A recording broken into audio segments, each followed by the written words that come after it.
This is Oscar Bevis for the Stomping Ground, powered by Wow Hydrate and available on the zone. What a pleasure to be able to sit down with Thank you. two-time Regis Prograis. A ceremonial weighing out there. I know all the real weight-making stuff is done. Yeah. Feels like it's been a long build-up for this fight. Where's your head at? I mean, just like I said on stage, man, I'm just I'm real calm. I'm real confident. I've been relaxed this whole week. Besides the weight thing, everything been like smooth. Even the weight was. I'm not even gonna say it was hard. Everything was just smooth. This whole week just been real smooth. So now, now it's just time to go have fun tomorrow. Yeah. I know the British fans understand their boxing, so they appreciate you not just from the Josh Taylor fight, right. but for your other successes as well. You said in the press conference it hasn't been that hostile. Did you feel a little bit of what tomorrow night might be like? I mean, he got a few people in the stands. Obviously, it's his hometown. Not only his hometown, but his home country. But at the same time, I don't feel no type of hostility. Tomorrow, they gonna have some stuff going on. But I mean, that's really doesn't affect me. That's more pressure on him, not on me. Yeah. Well, I know you've enjoyed your time in Manchester so far. You went to the football. I went to the football. Was that your game. first Premier League game? No. I went here. Yes, I went to one in London. I've been to Brazil a bunch of times, so I went to the ones in Brazil. But yeah, it was a cool experience. We met a lot of real cool people. Like I said, man, the people here just been just so nice. That's the thing. Like the reception was really nice from everybody. So I can't complain about nothing. I was gonna say, when I saw some of the footage, I saw you getting a lot of love from the people in Manchester. A lot of love, man. That's what I'm saying. It was just like all friendly. Everybody was so cool. Everybody's so nice here. I thought it was gonna be like a little more hectic. I'm fighting somebody from here, not just this city, but this country. And I've been just getting nothing but love, nothing but respect. But I feel like that was gonna happen when I come, because the British fans are, they big supporters of boxing. So they understand. Yeah, I'm going against a man, but same time, they appreciate boxing. Yeah, well, it's a delight to have you over. I will say that. Thank you. Is there a lot of anger for you to take out? I don't want to put words into your mouth, but this fight should have happened. I know you feel like this fight should probably be in the past and you should be moving on to other things. Is there a little bit of anger that you want to take out on Saturday? No, it's no anger, nothing like that. I'm cool. I mean, you can see me and Jack, we was cool. We shook hands. It been a cool build up this whole time. So it's no anger, nothing like that. I mean, I'm old enough now to realize like it's not about anger. It's just about like we gonna go in there and see who's the better fighter. Yeah. And what sort of fight stylistically do we get? Just the main thing is just get Regis Prograis. That's the thing. I have to just go back to being me and go back to enjoying myself and having fun. If I do that, I shouldn't have no troubles. Yeah, you talk as if that Regis Prograis has been missing. It was for the last year or something like that. I just wasn't having fun with the sport. It was just like pressure on me. But I don't know why. I just don't feel no pressure. Maybe I have some pressure tomorrow, but and I don't mean not nervousness. You would definitely have to be nervous about the fight. But as far as like the pressure goes, I don't feel no pressure. All the pressure should definitely be on him. So I just kind of, the last two fights, it was like, I think it was just more distractions on my end. And here, we don't have none of that. Yeah. You talk about pressure. There seems to be a bit of a narrative that the pressure surrounding you will be, this is almost a must-win fight. I know we hear the must-win term quite a lot, so I'll put that in quote marks. But that seems to be a little bit of the narrative around you. I know you want to win this fight. Right, of course. It's kind of a bit, if Regis doesn't win this fight, what on earth goes on? Have you seen that narrative a lot? I see the narrative and stuff like that. I'm not really worried about that could be a pressure situation, but at the same time, listen, I just have to go out there and just, like I said, just be me. Just do me and do the stuff I was doing in the gym. And if I do that, man, I shouldn't have no type of troubles.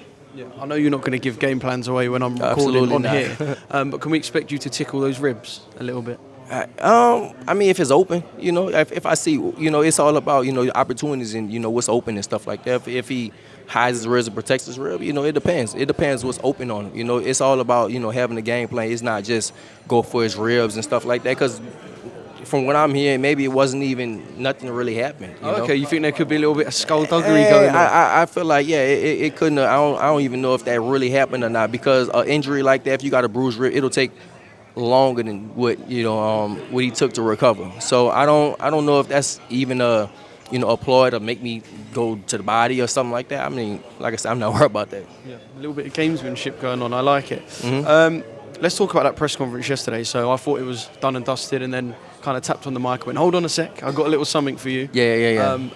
And then boxing erupted Yeah. last night. I think I saw Matchroom's post again this morning, like 2,000 comments. I spoke to Sam Jones last night, and to be fair, he hasn't gone into hiding, but you pulled out some receipts yesterday? I mean, listen, man, I didn't even have that in my phone. Somebody sent that to me. So it's like, I think I was on the phone. It was on like a three-way, me and one of my friends and him, and he said all that stuff. And it was like, this was like 2 years ago because me and Jack was supposed to fight like Okay, about so 2 years ago. 2 years ago. Okay. Yes. No, he was managing Jack at that time. He said he wasn't, but he was managing Jack at that time because we was signed with Probellum at the same time. And after I won, maybe not even that, because after I won the belt, they wanted me to fight Jack right away in Saudi. And I was like, I just won the belt. I'm not going to Saudi. I don't feel like it. I mean, we can fight, but right after you win the belt, you know, you kind of do what you want to do. And so it probably wasn't even 2 years ago, to be honest. And yeah, one of my friends actually recorded. I didn't even know I had it. But he told me, he reminded me about it. And I was like, shit, send it to me. Yeah. What did you think when he went right hand to God? He lying. You can't believe him. You just can't. That means you can't believe. Right hand to God, man. That's strong. You know, I don't swear to God. If you ask anybody around me, man, I don't swear to God to nothing. No, telling the true line and nothing. I'm never swearing. I don't swear to God. Look, obviously, this is a question for me better suited to ask Jack. But when you're making weight, people are kind of laughing at the situation. I know I've been told that he's pretty unfazed by it, but when you've heard a voice note of someone saying you're going to flatten someone, how do you think that's playing on Jack, or do you think that's something that Jack's like, hey, no, I don't give a shit? Yeah, I don't know. It depends what type of it depends what's in his mind, you know, with playing. But I mean, at the same time, that has to play sometimes. I mean, your manager said that. This is your manager. He said that. No matter how long. Sam was just trying to draw you into a fight? No, because I know Sam was very high on me at that time. You know, Sam told everybody, he was like, he said, I mean, I'm the best at 140 and 147 at the time, because we had just, when I fought in Dubai, I fought Tyrone McKenna, and that's an opponent me and Jack shares. And Tyrone McKenna, he went the distance with Jack, and I stopped him in 6 rounds. So, you know, he was very high on me at that time, and I don't think that was he's just trying to make the fight. He really believed that. You know, I think he knew Jack. He said he didn't know him, but he definitely knew Jack at the time. But you know, I guess he wasn't fully representing him. And then, but right after that, that's when he started managing him. It's a brilliant little subplot to what is already a fantastic fight.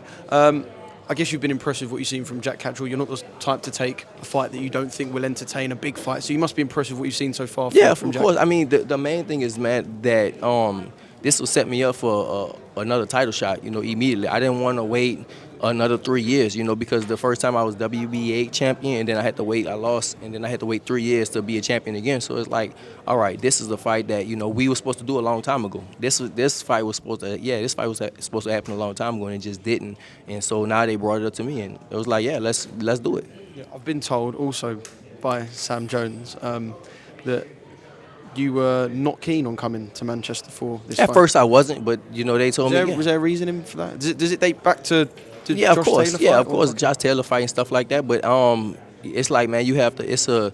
The more you risk, the bigger the reward. And I understand it. It's like, all right, you know, for this camp, man, I trained really hard for this camp. And not only that, you know, I sacrificed a lot for this camp. And I live like a fighter. That's the main thing. You have to go out and you have to live like a fighter. And that's why I did this whole camp. And I mean, I was looking really, really good in the gym, really good in sparring, really good at everything, and just had a real, you know, a focused mindset. So I wasn't taking. I understand what's on the line for me, and yeah, I took it serious.